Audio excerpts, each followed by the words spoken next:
I'd like to speak to you today about a fixer-upper. 2 Corinthians 4:16 says, "For which cause we faint not, but though our outward man perish, yet the inward man is renewed day by day."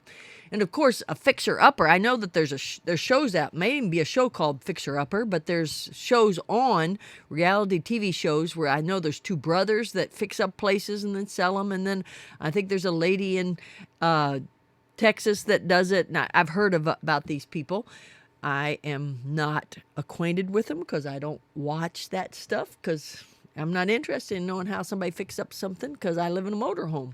Matter of fact, if you hear some fans moving, it's because I have to have fans on to have heat here. Got little space heaters going in this motorhome to keep warm. It got a little cold where I was and had to move into a garage for a while.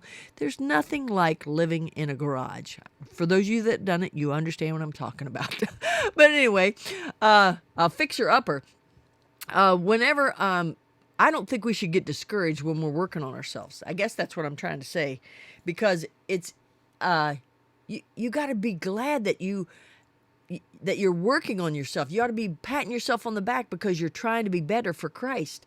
And then you have to look forward to the beautiful project at the end. Recently, I was fixing something up for my mother-in-law. She's got a new home that she moved into in July, and the top of her cupboards were absolutely bare. And she allowed me, can you believe it? She allowed me to fix up with greenery and stuff like that on top of those cabinets.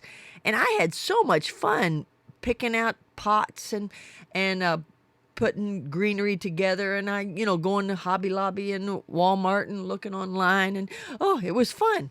And I was trying to fix this up. I had a plan, and now it's done, and I've got this. I think it looks pretty good.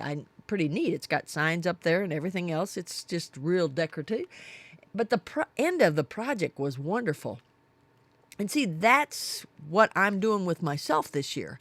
I've decided that I have a problem with anxiety, and I'm going to be calm. I'm not going to be anxious for anything. The Bible says, be careful for nothing. Well, I have a problem with being careful. I'm being careful about things. And the word is anxious, so I'm going to work on that.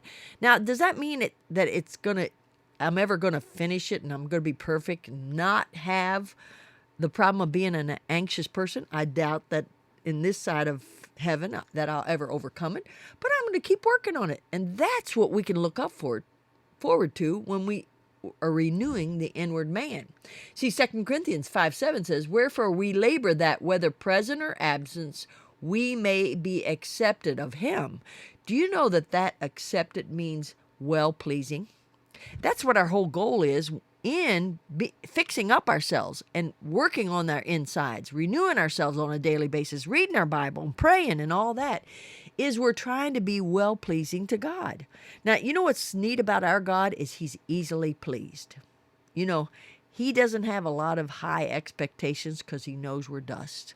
So I just want to encourage you today to go after that fixer-upper attitude and have that spirit of wanting to be better, and figure out something that you can do to improve yourself in the next year, and work on it little by little.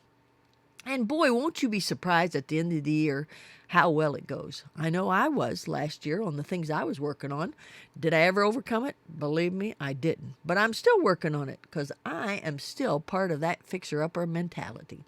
Rejoice in the Lord always, and again I say rejoice.